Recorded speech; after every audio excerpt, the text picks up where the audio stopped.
Hello everyone, कसे आहात सगळे? तर आपल्याला माहिती आहे का वनरक्षक भरतीमध्ये सिलेक्शन आणि नॉन सिलेक्शन मधला फरक फक्त 1 मार्क असतो.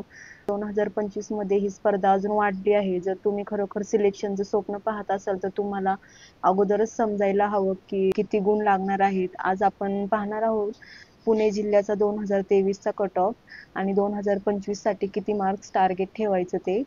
हा डेटा पाहून आपण अंदाज लावू की 2025 मध्ये रिटन आणि फिजिकल मध्ये किती मार्क्स मिळवणे गरजेचे आहे. तर इथे आपल्याला 2023 चा संपूर्ण कट ऑफ टेबल दिसतोय जातीप्रमाणे आणि कॅटेगरी प्रमाणे.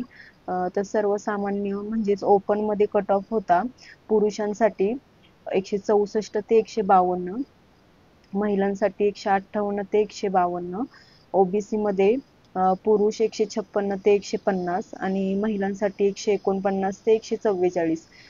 तसेच SC ST SBC NTD NTB आणि बाकीच्या कॅटेगरीचाही कट ऑफ इथे समाविष्ट आहे.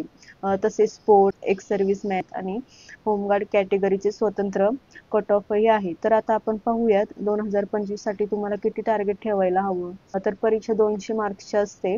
तर तुम्हाला ओपन वर्गात सिलेक्शन साठी टार्गेट हे पुरुषांसाठी रिटर्न मध्ये 100 प्लस आणि फिजिकल मध्ये 60 प्लस असणे गरजेचे आहे. महिलांसाठी रिटर्न मध्ये 95 प्लस आणि फिजिकल मध्ये 45 प्लस. त्यानंतर ओबीसी आणि EWS साठी रिटर्न मध्ये 95 प्लस आणि फिजिकल मध्ये 50 प्लस. त्यानंतर तुमचा फिजिकल स्कोर खूप महत्वाचा आहे, कारण धावण्याचे मार्क्सच तुमचं सिलेक्शन ठरवू शकतात. जसं की जास्त अभ्यास करणारे उमेदवार आहेत पण त्यांच्यातून उठून दिसायचं असेल तर तुम्ही दोन्ही टप्प्यांमध्ये उत्तम स्कोर मिळवणं आवश्यक आहे. तर तयारी सुरू ठेवा आणि कट ऑफला फोकस ठेवा, कारण 1 मार्कही सिलेक्शनचा दरवाजा उघडू शकतो व बंदही करू शकतो. जर तुम्हाला हा व्हिडिओ उपयोगी वाटला असेल तर लाईक करा, शेअर करा आणि नवीन असाल तर चॅनलला सबस्क्राईब करायला विसरू नका. थँक्यू.